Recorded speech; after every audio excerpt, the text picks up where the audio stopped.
Hey, everybody, we've got breaking news, and it's not good. The Spurs losing Victor Wembanyama could change the playoff race in the Western Conference and the major awards. I'm Trevor Lane. This is the Basketball Bulletin. Make sure you subscribe right here to the channel. Turn on those notifications as well. So let's get into the news. It doesn't sound all that bad the way it's presented, but I'm a little worried about this injury and what this could mean. So, Shams Charania reporting San Antonio Spurs star Victor Wembanyama has a left calf strain and is expected to be sidelined for a few weeks. Now, on the surface, you just say, oh, well, no big deal. Sidelined for a few weeks, whatever. In the West, a few weeks could make a huge difference, and it could certainly change what we're talking about when we get to the MVP awards, Defensive Player of the Year, all these sorts of things in the West. By the way, here is the official injury update from the Spurs themselves. This is from Mark Stein sharing this. He underwent an MRI that revealed a left calf strain.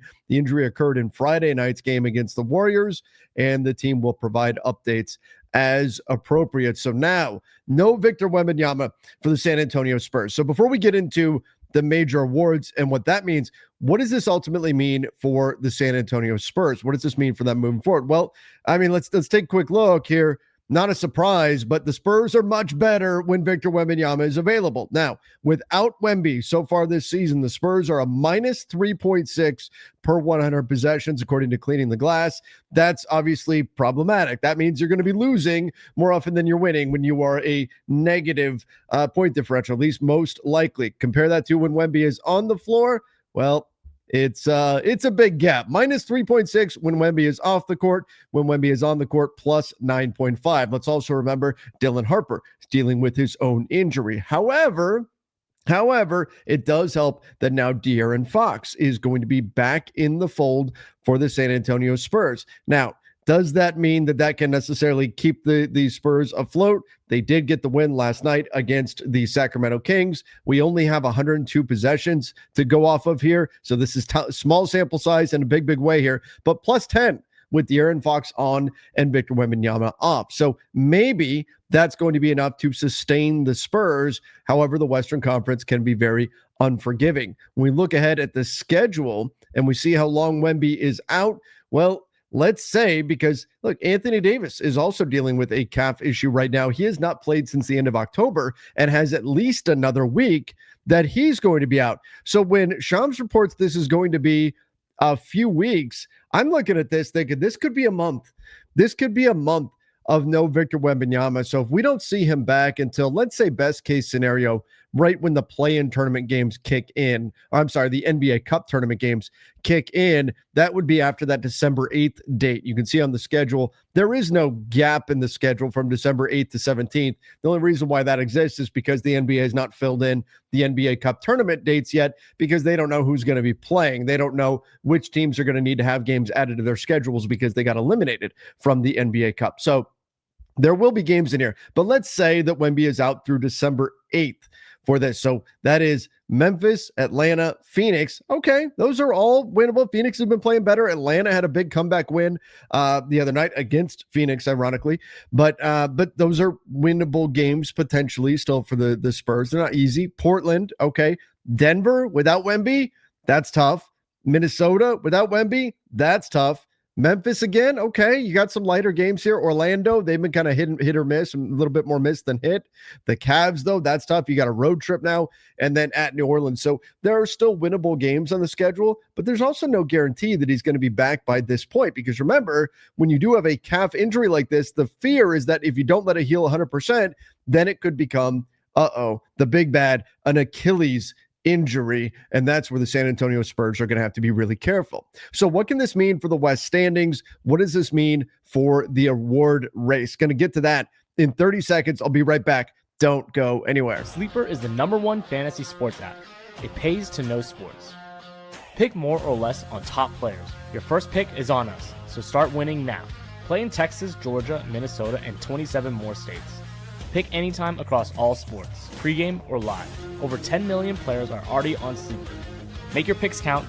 Score up to 1,000 times your cash. Join today. Get up to $100 credit using code Bulletin. Call your shot on Sleeper. Download now. All right, you guys know how much we appreciate our presenting sponsor, Sleeper. Made a few selections, the Giannis Antetokounmpo free square. Gotta love that. Super easy on that one. Yeah, more than 0.5 points, rebounds, and assists. We could definitely take that one there. Just made a few picks. Looking through some of the options here that they've got. I like Mitchell Robinson to rebound the basketball. He does a phenomenal job there on the glass. Always hard to pick against him on the boards. And then just looking through what the different options. Sleeper has so many different options that they have available to you. Anything that you could look for, you can find there on Sleeper. They do an absolutely fantastic job. I like Jalen Duren to wind up getting a double-double. So that's the card that I put together. But you guys can put your own together. You can follow me, whatever you want to do. You click the link in the description down below and then use that code Bulletin. You get a 100% match up to $100, and then they know that you came from us. So check that link in the description down below. Okay, let's talk a little bit more here about what this is going to mean now for the Western Conference, because the West playoff race is expected to, as it was last year, be very, very tight, be very close, and then what this could also mean for the awards race as well. So looking at the West and how things stack up right now, no Victor Wembanyama, and the San Antonio Spurs are currently the 5 seed.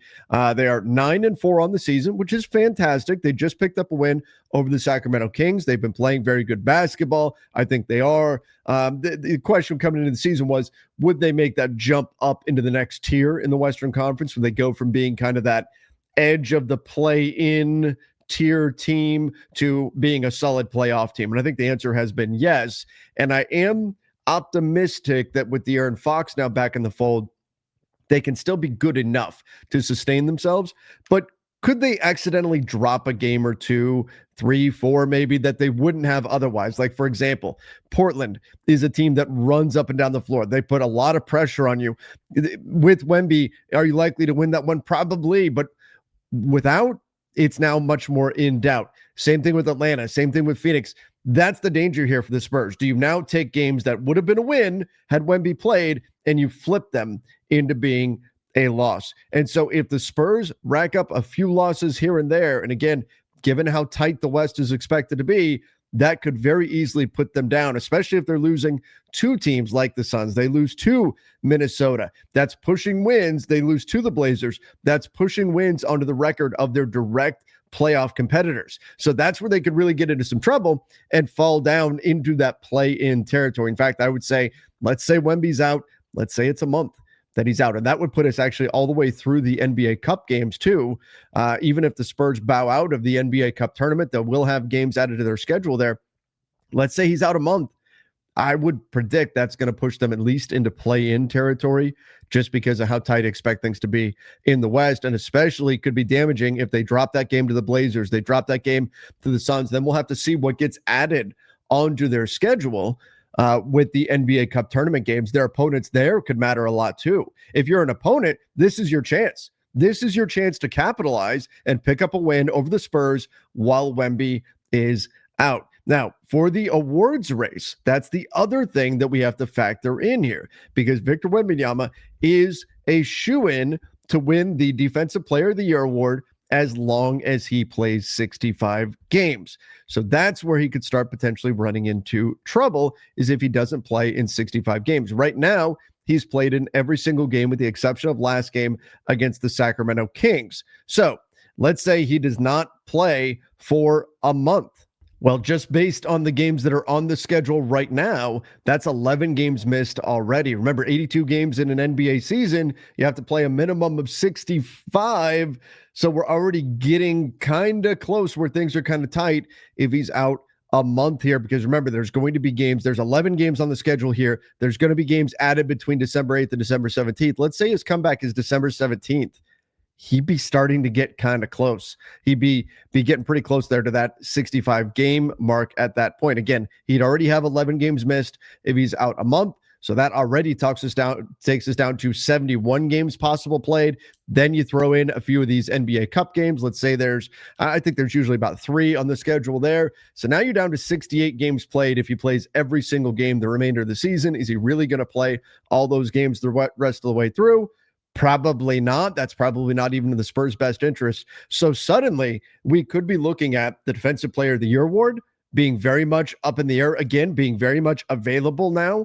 whereas Wemby gets it almost automatically. He's just been so good that he was definitely going to get it as long as he plays 65 games. The MVP award, he's been in the mix for that. I don't know if he wins it, but he's a player who would be in the mix for it. And you could also argue that he'd be in the mix for most improved player. And we also need to talk about first team NBA, second team all NBA. He'd be right there as well.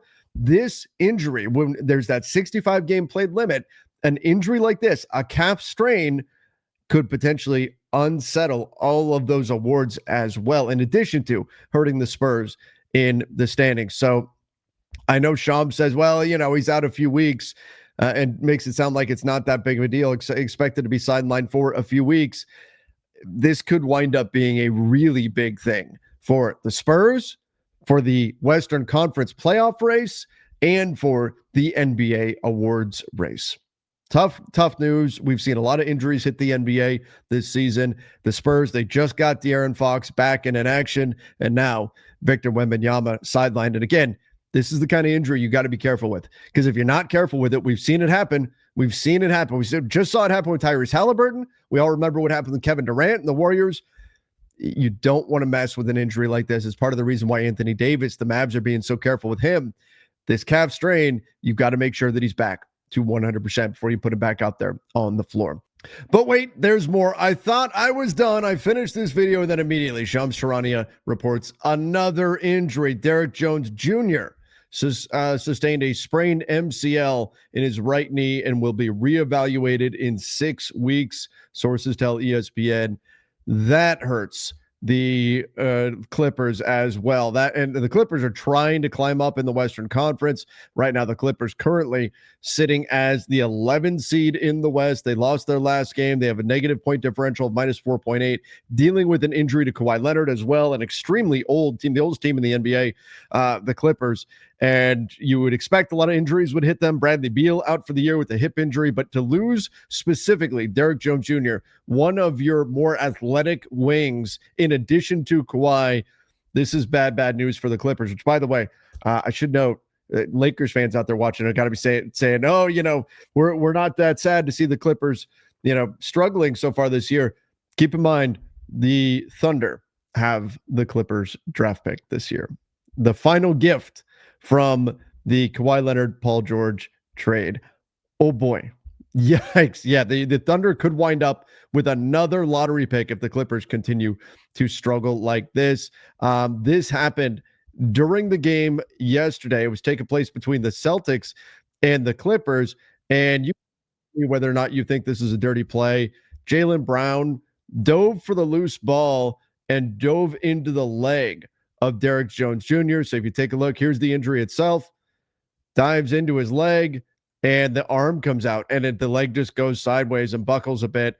Derrick Jones Jr. was in a lot of pain in that moment, had to come off, had to be helped to the locker room. There was fear that it was potentially an ACL tear, the way his knee, went sideways like that. Certainly not what you want to see for any player, but scary moment there. MCL sprain, according to Shams Charania. You guys can tell me, do you think it was a dirty play by Jaylen Brown or not? But this is a tough blow for a Clippers team that is already shorthanded, already dealing with a ton of injuries, faces an uphill climb to get back into the playoff mix in the Western Conference. And now they lose one of their more athletic wings. They need more of those guys, frankly, with the number of injuries they've been dealing with and the fact that they've got such an older team already. Going to make it tougher now for the Clippers to climb back up in the West. All right, everybody. Give me your thoughts in the comments down below, both on Wemby and now Derrick Jones Jr. as well. Whew. Somebody turn the injuries off around the NBA. It's been an amazing season. We've seen some great basketball, so many close, exciting games, but these injuries are a real downer for sure. Give me your thoughts in the comments section. Don't forget to subscribe right here to the channel. Till next time, everybody. See ya and stay safe.